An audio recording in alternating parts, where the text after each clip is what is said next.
오늘 우리에게 주시는 하나님의 말씀은 골로새서 1장 24절에서 29절까지 말씀입니다. 나는 이제 너희를 위하여 받는 괴로움을 기뻐하고 그리스도의 남은 고난을 그의 몸된 교회를 위하여 내 육체에 채우노라. 내가 교회의 일꾼 된 것은 하나님이 너희를 위하여 내게 주신 직분을 따라 하나님의 말씀을 이루려 함이니라. 이 비밀은 만세와 만대로부터 감추어졌던 것인데 이제는 그의 성도들에게 나타났고 하나님이 그들로 하여금 이 비밀의 영광이 이방인 가운데 얼마나 풍성한지를 알게 하려 하심이라. 이 비밀은 너희 안에 계신 그리스도시니 곧 영광의 소망이니라.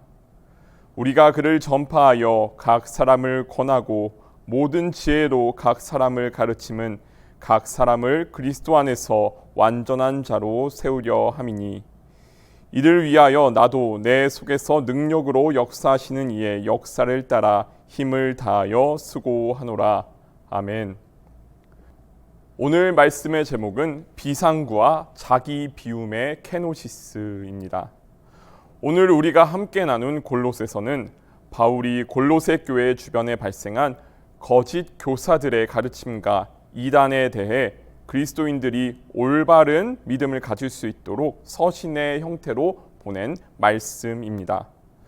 잠시 골로새서가 대응하고 있는 이 이단을 살펴보면 영지주의와 율법주의가 있습니다.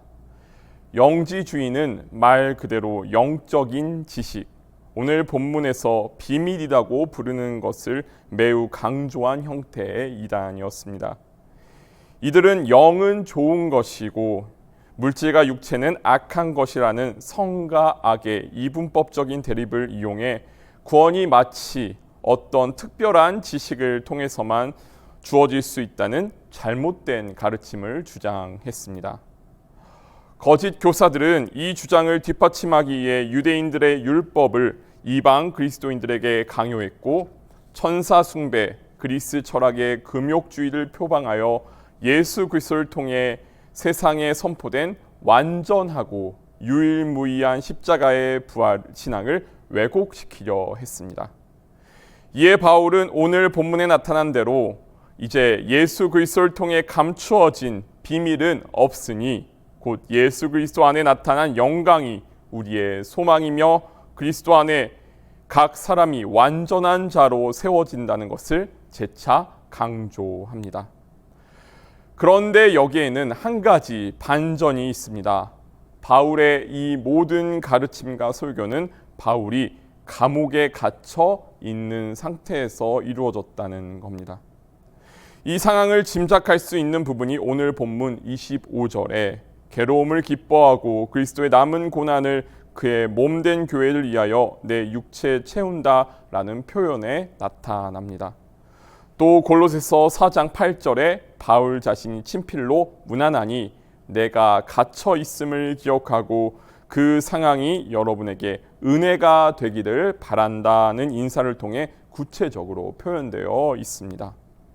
이런 바울의 삶을 보면 그가 많은 우여곡절을 겪은 것은 사실이지만 감옥에서 편지를 쓰는 바울의 모습을 보면 바울이 자기 힘으로 비밀스러운 영적 지식을 얻기 위해 금욕주의를 따른다든지 의도적으로 고난과 위험을 추구하는 행동을 했던 것은 아니라는 것을 분명히 알 수 있습니다. 바울의 유일한 동기는 종교 권력의 추구도 아니었고 지난날 자신을 지배했던 죄와 사망의 법을 따르려 함도 아니었고 오직 십자가에서 돌아가신 예수 그리스도가 바울의 동기이자 원인이었던 것입니다. 즉 바울은 지속적으로 서신을 통해 성도들에게 당신의 신앙의 동기는 무엇인지 묻고 있다는 것을 우리는 알 수 있습니다. 이단과 거짓 교사들은 이 신앙의 동기를 예수 그리스도로부터 교묘하게 살짝 빗나가게 만듭니다. 그래서 금욕과 율법을 통해 자신들의 영적 지식과 권위를 인위적으로 만들어내려고 했습니다. 반면 사도 바울은 내 안에 그리스도와의 만남이 오로지 나의 동기와 원인이 되어 옛사람에서 벗어나 예수 그리스도를 따르는 성도의 삶을 일관되게 강조합니다. 이 차이는 처음에는 별것 아닌 것 같지만 시간이 지나면 지날수록 상당한 차이가 생깁니다. 구약 성서에서는 이런 대조가 더 극명하게 나타나는데요. 하나님은 이스라엘 사람들이 자신의 생각과 자신들의 짧은 경험 안에 갇혀 미래에 대한 소망과 기대를 잃어버리는 순간마다 아주 사소해 보이는 사건들을 통해 역사에 개입하셨습니다. 그래서 지금까지와는 전혀 다른 국면으로 이스라엘이 다시 하나님께 관심과 시선을 돌리게 하십니다. 하나님의 개입은 더 이상 희망이 없을 것 같을 때 물밀듯이 밀려듭니다. 다시 믿음 안에서 구원과 소망이 나타나고 생각지도 못했던 방식으로 대적자가 자신의 승리를 확신한 순간 몰락하는 모습을 보여주기도 합니다. 대표적인 예로 두 가지를 들 수 있습니다. 먼저 사무엘상 17장에 나타난 이스라엘과 맞붙었던 블레셋의 장수 골리앗입니다. 골리앗은 이스라엘군을 앞에 두고 기세가 등등했습니다. 보통 사람은 골리앗의 체구만 보고도 그에게 압도당할 만큼 골리앗의 몸집은 거대했습니다. 골리앗은 보통 사람의 힘으로는 들 수 없는 창과 방패를 손에 들고 싸울 수 있을 정도로 힘이 셌고 그런 자신의 힘을 믿었습니다. 내 손에 들려있는 칼과 방패를 믿었습니다. 그것은 틀림없이 나를 지켜주고 내가 적을 제압할 수 있게 할 것이기 때문입니다. 골리앗의 모습을 보면 자신감이 넘칩니다. 여유가 넘칩니다. 무엇이 두렵겠습니까?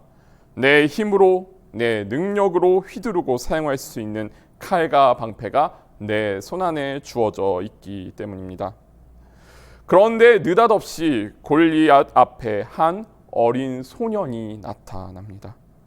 저는 이 장면을 골리앗의 시선을 상상해 보면서 골리앗이 다윗을 보면서 무슨 생각을 했을까 한번 짐작을 해 보았습니다. 골리앗은 다윗을 보면서 이건 뭔가 잘못되어도 크게 잘못된 것 같다고 느꼈을 겁니다. 자기랑 싸워서 이겨볼 만한 상대가 나온 것이 아니라 누가 봐도 상대가 되지 않는 조그만 소년이 자신을 대적하러 나왔다니요.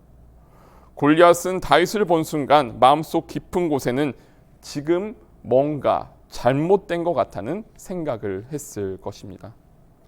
누구나 이렇게 골리앗과 같은 느낌을 경험할 때가 있습니다. 뭔가 이건 내 계산과 다르다. 뭔가 잘못되어도 단단히 잘못되었다. 대체 이 상황은 무엇인가? 그때 모든 사람은 자신의 믿음의 대상을 찾습니다. 그 믿음의 대상은 골리앗에게 있어서는 자신의 힘과 손에 쥐어져 있는 칼과 방패였을 겁니다. 그런데 그 칼을 더 세게 쥔들 방패를 고쳐 잡는다 한들 무슨 의미가 있을까요? 그날은 골리앗이 다윗이 던진 물맷돌에 맞아 죽는 날이었습니다. 골리앗은 자신의 머리를 향해 날아오는 다윗의 물맷돌을 보며 마지막으로 생각했을 겁니다. 대체 무엇이 저 소년을 이토록 여유롭고 담대하게 만드는 것일까? 그 소년의 비밀은 무엇이었을까? 칼도 방패도 없는 저 소년에게 이토록 강한 힘을 준 것은 무엇일까? 이번에는 출애굽기 14장의 모세와 파라오를 대비시켜 보겠습니다. 파라오에게는 거대한 제국과 강력한 군대가 있었습니다. 거대한 제국을 유지하고 확장시키기 위해서는 강한 군사력은 필수적입니다. 그래서 파라오는 강한 군대를 양성하는데 모든 힘과 노력을 아끼지 않았습니다.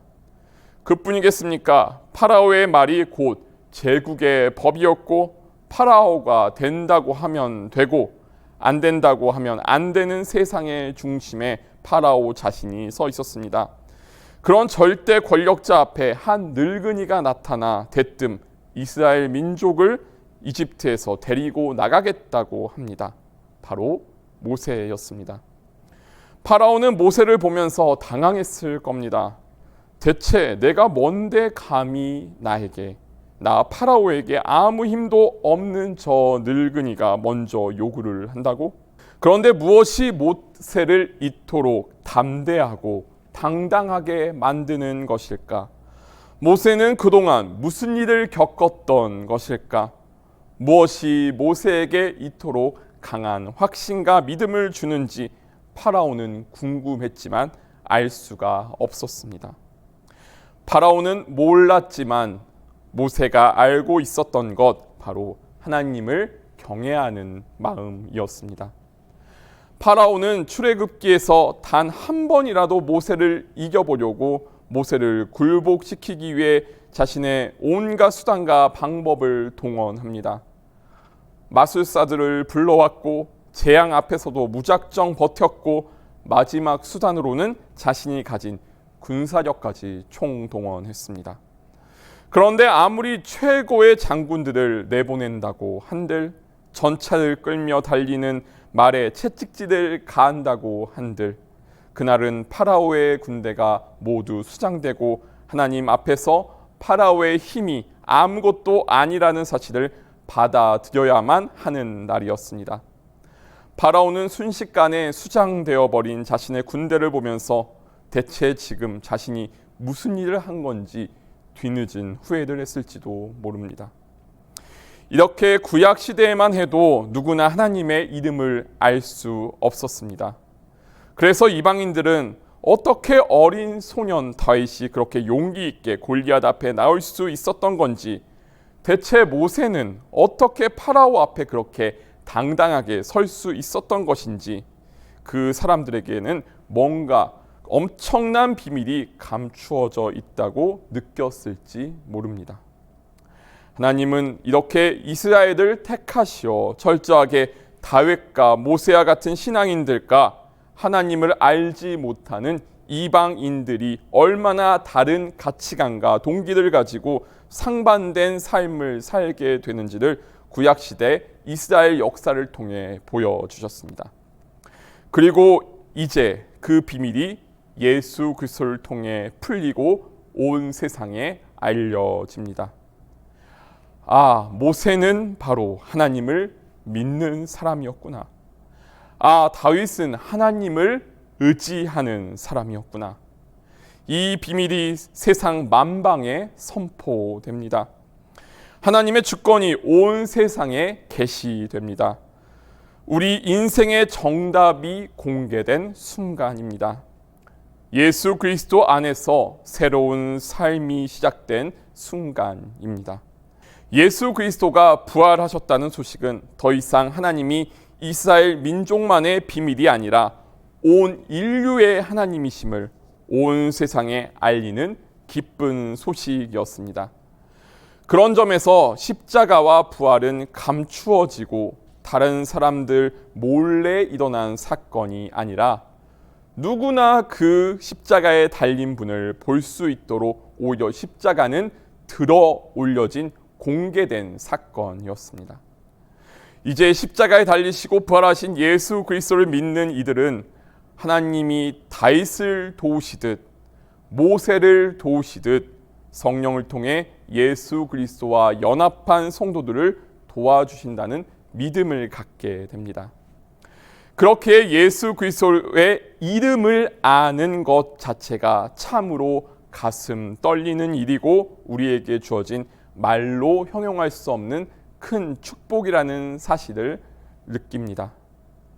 이는 마치 혼란으로 가득한 이 세상에서 어디로 가면 실패하지 않고 뒤처지지 않고 근심 걱정을 내려놓을 수 있는지 알려주는 출구, 화재 시 비상구를 찾는 방법을 아는 것과 같습니다. 위기 상황에서 꼭 기억해야 하는 안전수칙 말입니다. 큰 건물이나 시설물에 불이 나면 그 불이 번지는 것을 막기 위해 공간과 공간 사이에 설치된 방아 셔터가 자동으로 내려오게 되어 있습니다.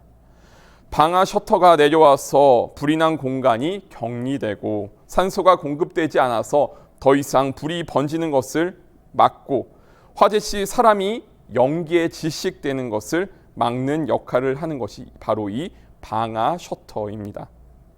그런데 얼마 전에 소방 대피 훈련을 담당하시는 소방관께서 이 방아 셔터에 관해 사람들에게 교육을 하시면서 우셨다는, 눈물을 흘리셨다는 글을 읽었습니다. 교육을 맡은 소방관께서 그렇게 눈물을 보이신 이유는 과연 무엇이었을까요? 그분이 눈물을 흘리신 이유는 대부분 사람들이 불이 나면 이 방아 셔터 앞에서 죽는다는 안타까움 때문이었습니다. 왜 사람들이 방아 셔터 앞에서 죽음을 맞이하나요? 그 이유는 우리도 조금 짐작을 해볼 수 있습니다. 바로 방아 셔터가 내려오면 그 길이 막힌 줄 알아서 사람들이 그 앞에서 주저앉아 버리기 때문입니다. 그래서 거기서 죽거나 그 방아 셔터를 못 넘어간다고 생각하고 오던 길을 돌아가다가 안타깝게 생명을 잃습니다. 그런데 한 가지 놀라운 사실은 방아 셔터에는 밀면 열리는 문이 있다는 겁니다. 저도 이 설명을 듣고 깜짝 놀랐습니다. 방아 셔터는 화재 속에서 사람을 절망시키고 고립시켜서 죽이려고 설치된 것이 아닙니다. 저도 그 말이 믿어지지 않아서 직접 사진을 찾아보았습니다. 그런데 정말로 방아 셔터를 밀면 문이 열리는 겁니다. 심지어 소방법에는 방아 셔터에 비상문을 만들어야 한다는 규정이 포함되어 있습니다. 화재 발생 시 방아 셔터에 비상문이 있다는 것을 아는 사람과 그것을 모르는 사람의 차이는 극명하게 달라질 수밖에 없습니다. 그런데도 사람들은 평소에는 이런 기본적인 안전에 관심을 갖지 않습니다. 그 무관심과 무지의 대가가 현실의 비극이 되어 찾아옵니다. 너무 쉽게 내 앞에 막다른 길이 놓여 있구나, 희망은 없구나, 만약 그런 거대한 벽이 나를 가로막는 것처럼 느껴진다면 그때야말로 기도하며 하나님의 도움을 구할 때라는 것을 많은 사람들은 알지 못합니다. 내 손에 칼과 방패를 내려놓고 내 생각과 행동의 동기가 어디에서 비롯되는 것인지 영적 안전을 점검해 볼 때입니다. 하나님께 모든 것을 맡기고 기도할 때 다윗의 손에 쥐어진 물맷돌이 보이는 것입니다. 홍해 앞에 선 모세의 손에 쥐어진 지팡이가 보입니다. 우리 손에 쥐어진 그 물맷돌이 내 앞에 놓인 장애물을 믿음으로 넘어갈 수 있는 비상문이 되고, 우리 손에 쥐어진 그 지팡이도 홍해를 내리치며 주님이 우리에게 준비하신 희망의 미래가 열리기를 소망합니다. 케노시스, 자기를 비운다는 의미의 헬라어 표현입니다. 바로 이 자기 비움이 내 속에서 역사하시는 하나님의 능력이 이 땅 위에 나타나고 이 땅을 생명으로 충만하게 합니다. 빌립보서 2장 5절부터 8절까지 말씀입니다. 너희 안에 이 마음을 품으라. 곧 그리스도 예수의 마음이니 그는 근본 하나님의 본체시나 하나님과 동등됨을 취할 것으로 여기지 아니하시고 오히려 자기를 비워 종의 형체를 가지사 사람들과 같이 되셨고 사람의 모양으로 나타나사 자기를 낮추시고 죽기까지 복종하셨으니 곧 십자가에 죽으심이라. 아멘. 이 빌립보서 2장 7절에 자기를 비웠다라고 번역된 말의 헬라어 표현이 바로 케노시스입니다. 예수 그리스도께서 자기를 비우지 아니하셨더라면 이 땅에 인간의 몸을 입고 오실 수 없었습니다. 이 자기 비움의 케노시스가 예수님의 자기 의지까지도 전적으로 아버지 하나님의 뜻에 맡기시는 겟세마네 동산의 기도에서도 나타납니다. 마태복음 26장 36절의 말씀입니다. 조금 나아가사 얼굴을 땅에 대시고 엎드려 기도하여 이르시되 내 아버지여 만일 할 만하시거든 이 잔을 내게서 지나가게 하옵소서. 그러나 나의 원대로 마옵시고 아버지의 원대로 하옵소서 하시고. 아멘. 우리를 위해 예비하신 하나님의 계획에 대해서 아무도 미리 속단할 수 없고 그 앞에 어떤 일이 기다리고 있을지도 알 수 없습니다. 나의 미래는 오직 하나님만이 알고 계십니다. 다만 우리는 종말에 완전한 구원을 이루실 사랑의 하나님을 굳게 믿고 의지할 뿐입니다. 사랑의 하나님을 믿고 의지할 때 미래는 더 이상 미지를 향한 무모한 모험이 아닙니다. 이미 이겨놓고 싸우는 싸움이며 바울이 고난과 핍박 앞에서도 예수 그리스도께서 십자가에서 완전한 구원을 이루셨으니 나도 기꺼이 예수 그리스도와 함께 그 고난에 참여하는 것을 망설이지 않는다고 고백할 수 있었던 이유이기도 합니다.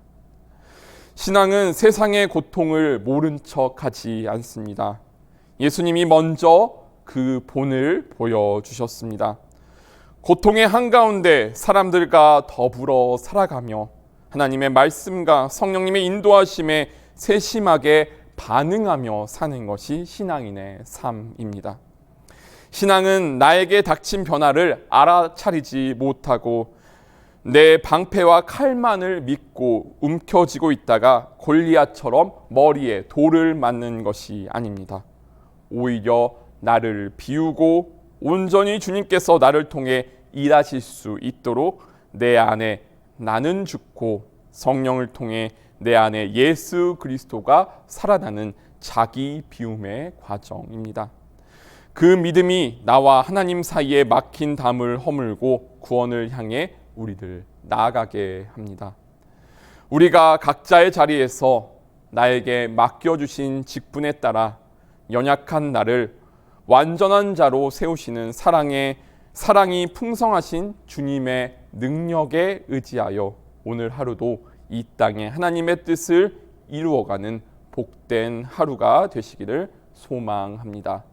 다 함께 기도 드리시겠습니다.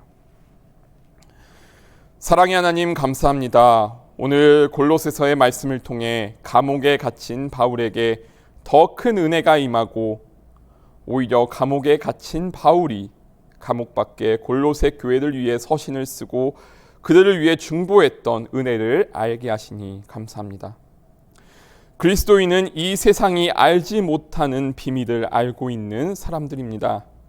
예수 그리스도께서 십자가 위에서 보여주신 자기 비움이 그 빈 자리를 더 풍성하게 채워주시는 하나님의 사랑의 충만함으로 나아가는 일체의 비결입니다.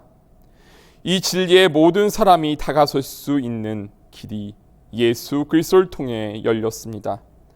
하지만 그 기쁜 소식을 바로 앞에 두고도 진리를 알지 못하고 그 문을 건너지 못한 채 한숨 짓고 현실을 비극으로 치닫게 하는 일이 우리 주변에 많이 일어나고 있습니다.